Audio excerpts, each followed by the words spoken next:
សង្គ្រាមលោកលើកទី1 តើមូលហេតុអ្វីដែលធ្វើឲ្យមានសង្គ្រាមលោកលើកទី1 តើសង្គ្រាមលោកលើកទី1ផ្ដល់ផលវិបាកអ្វីខ្លះដល់ពិភពលោកហើយតើសង្គ្រាមលោកលើកទី1ត្រូវបញ្ចប់ដោយរបៀបណាសង្គ្រាមលោកលើកទី1ពីឆ្នាំ1914ដល់1918បានឆាបឆេះរាលដាលពេញពិភពលោកដោយសារតែមហាអំណាចសេដ្ឋកិច្ចលោកខាងលិចប្រកួតប្រជែងគ្នាដណ្ដើមដីអាណានិគមសម្រាប់ត្រួតត្រានិងធ្វើជាទីផ្សារឬក៏ទាញយកផលប្រយោជន៍ជាពិសេសភោគទ្រព្យធម្មជាតិនិងធនធានពីប្រទេសដែលស្ថិតនៅក្រោមអាណានិគមទាំងនោះនេះជាកត្តាចម្បងដែលធ្វើឲ្យសង្គ្រាមលោកលើកទី1បំផ្លាញអាយុជីវិតមនុស្សរាប់លាននាក់បំផ្លាញទ្រព្យសម្បត្តិនិងហេដ្ឋារចនាសម្ព័ន្ធជាពិសេសសេចក្តីសុខសេនខ្សាននិងការអភិវឌ្ឍរបស់ពិភពលោកត្រូវការសន្តិភាពសេរីភាពនិងការអភិវឌ្ឍតើសង្គ្រាមលោកលើកទី1កើតឡើងដោយសារមូលហេតុអ្វីខ្លះនៅដើមសតវត្សទី20ប្រទេសមហាអំណាច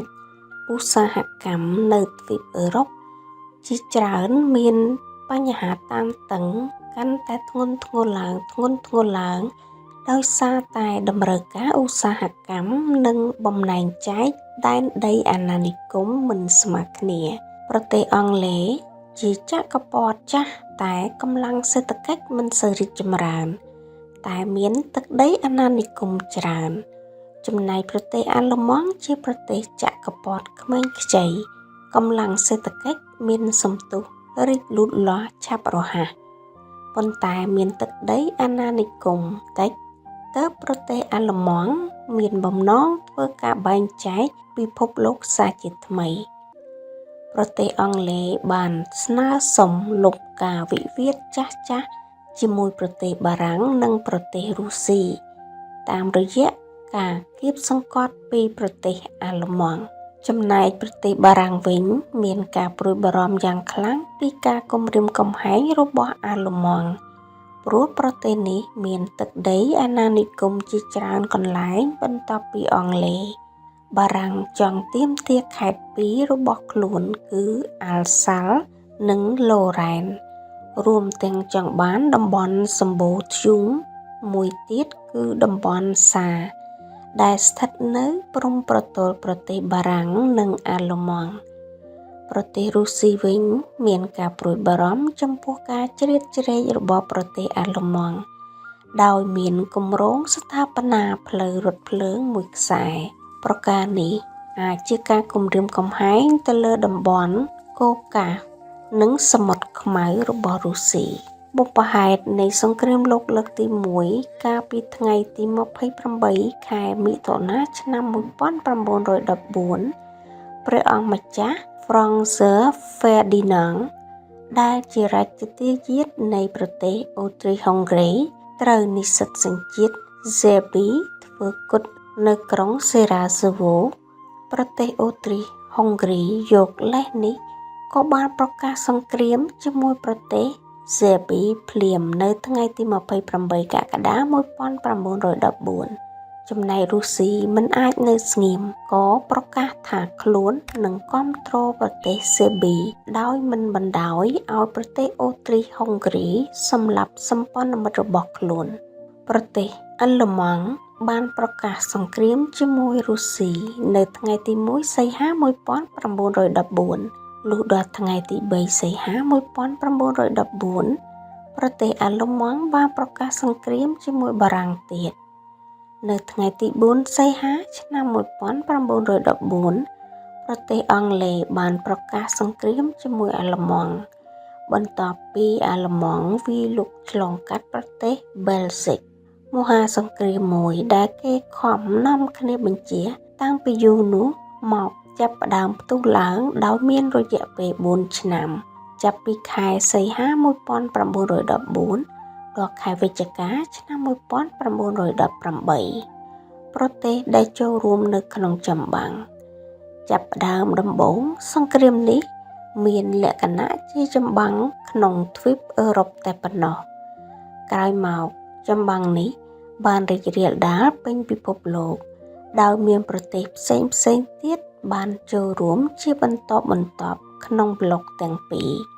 ជាហេតុនាំឲ្យចម្បាំងនេះប្រែក្លាយទៅជាសង្គ្រាមលោកប្លុកទី1គេហៅថាសម្ព័ន្ធត្រីភាគីមានប្រទេសអាល្លឺម៉ង់អូទ្រីសហុងគ្រីក្រោយមកមានទួរគីប៊ុលហ្គារីនៅក្នុងខែតុលាឆ្នាំ1915ប្លុកទី2គេហៅថាអនុសញ្ញាត្រីភាគីមានប្រទេសបារាំងអង់គ្លេសរុស្ស៊ីក្រោយមកមានបែលហ្សិកសេប៊ីអ៊ីតាលីជប៉ុនក្រិចរ៉ូម៉ានីសហរដ្ឋអាមេរិកការវាយប្រយុទ្ធគ្នាគេចែកចម្បាំងនេះជា3ដំណាក់កាលសំខាន់ដំណាក់កាលទី1ការវាយលុករបស់ប្រទេសអាល្លឺម៉ង់បានប្រព្រឹត្តទៅអស់រយៈពេល4ខែពីខែសីហាដល់វិច្ឆិកាឆ្នាំ1914ប្រទេសអាល្លឺម៉ង់បានទុកចិត្តលើឧត្តមភាពនៃកងទ័ពគ្រឿងអាវុធយុទ្ធភ័ណ្ឌនិងលើល្បិចកលរបស់ខ្លួនហើយសង្ឃឹមថានឹងទទួលបានជោគជ័យយ៉ាងឆាប់រហ័សតែការប៉ាន់ស្មានរបស់ប្រទេសអាល្លឺម៉ង់មិនបានសម្រេចដោយអ្វីដែលខ្លួនបានគ្រោងទុកឡើយកងទ័ពអាល្លឺម៉ង់ត្រូវកងទ័ពបារាំងវាយបញ្ចប់ក្នុងសមរភូមិទន្លេម៉ាននៅថ្ងៃទី17ខែវិច្ឆិកាឆ្នាំ1914នៅដំណាច់ឆ្នាំ1914លទ្ធផលទទួលបានមានប្រទេសអាល្លឺម៉ង់វាយកបានប្រទេសបែលហ្សិកទាំងមូលបារាំងមួយផ្នែកប៉ូឡូញមួយផ្នែកប្រទេសរុស្ស៊ីដែលជាសម្ព័ន្ធមិត្តបារាំងវាយកបានប្រទេសអូទ្រីសនិងមួយផ្នែកនៃប្រទេសព្រុសដូចនេះនៅឆ្នាំ1914កន្លងទៅប្រទេសអាល្លឺម៉ង់ដែលប៉ុនប៉ងកំទេចប្រទេសបារាំងតែក្នុង3ឬ4សប្តាហ៍នោះបែរជាបរាជ័យទៅវិញដំណាក់កាលទី2ចម្បាំងក្នុងលេនដ្ឋានបន្ទាប់ពីការប្រយុទ្ធគ្នាយ៉ាងសាហាវក្នុងដំណាក់កាលទី1របស់កងទ័ពអាល្លឺម៉ង់នៅឆ្នាំ1914មកដំណាក់កាលទី2បានចាប់ផ្ដើមឡើងគឺចម្បាំងចំហកងទ័ពទាំងសងខាងបានជីករណ្ដៅទល់មុខគ្នាប្រវែង780គីឡូម៉ែត្រចាប់ពីសមុទ្រឧត្តរៈមកទល់នឹងប្រទេសស្វីសរួចបានត្រៀមខ្លួនក្នុងលេនដ្ឋានរហូតដល់ឆ្នាំ1917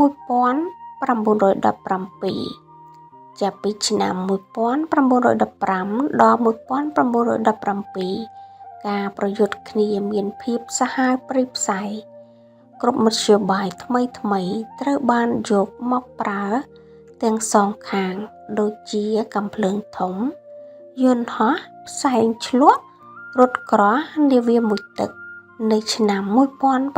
1916ការប្រយុទ្ធគ្នានៅវេដង់ភាគីទាំងសងខាងបានប្រយុទ្ធគ្នាទាំងយប់ទាំងថ្ងៃអស់រយៈពេល5ខែនៅខែកក្កដាឆ្នាំ1916ការប្រយុទ្ធនេះបានបញ្ចប់ជាមួយនឹងបរាជ័យយ៉ាងធ្ងន់ធ្ងរនៃកងទ័ពអាល្លឺម៉ង់រួមទាំងកងទ័ពអាល្លឺម៉ង់និងបារាំងមានមនុស្សស្លាប់អស់ចំនួន70,000 នាក់ដំណាក់កាលទី3នៅដើមឆ្នាំ1918ការវាយលុករបស់ភាគីសម្ព័ន្ធមិត្តនិងការខំប្រឹងប្រែងរបស់កងទ័ពអាល្លឺម៉ង់ពុំបានទទួលលទ្ធផលអ្វីជាធំដុំឡើយកងទ័ពអាល្លឺម៉ង់បានវាយទម្លុះកងទ័ពសម្ព័ន្ធមិត្តជាច្រើនលើកទី1នៅខែមីនាដល់ខែឧសភា1918នៅភូមិភាគពីកាឌីប្លង់និងអេសប៉ុន្តែឧត្តមសេនីយ៍ហ្វុកបានស្រោចស្រង់ស្ថានភាពនេះដោយវាយកម្ចាត់កងទ័ពអាល្លឺម៉ង់ចេញពីសមរភូមិ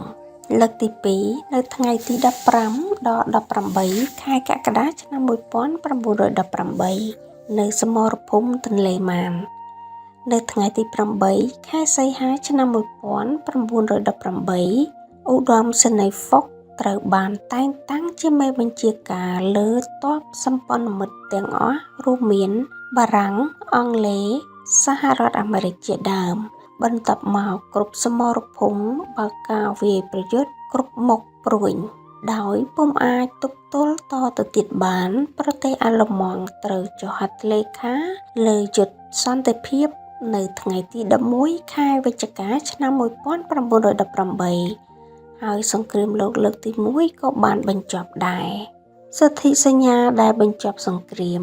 សន្ធិសញ្ញាក្រុងប៉ារីសបានប្រព្រឹត្តទៅចាប់ពីខែមករាដល់មិថុនា1919ដោយមានប្រទេសចំនួន32បានចូលរួមសេចក្តីសម្រេចផ្សេងធ្វើឡើងដោយក្រុមចតុភាគីមានសហរដ្ឋអាមេរិកអង់គ្លេសបារាំងអ៊ីតាលីក្រុមប្រឹក្សានេះផ្ដោតទៅលើការបែងចែកផែនទីទ្វីបអឺរ៉ុប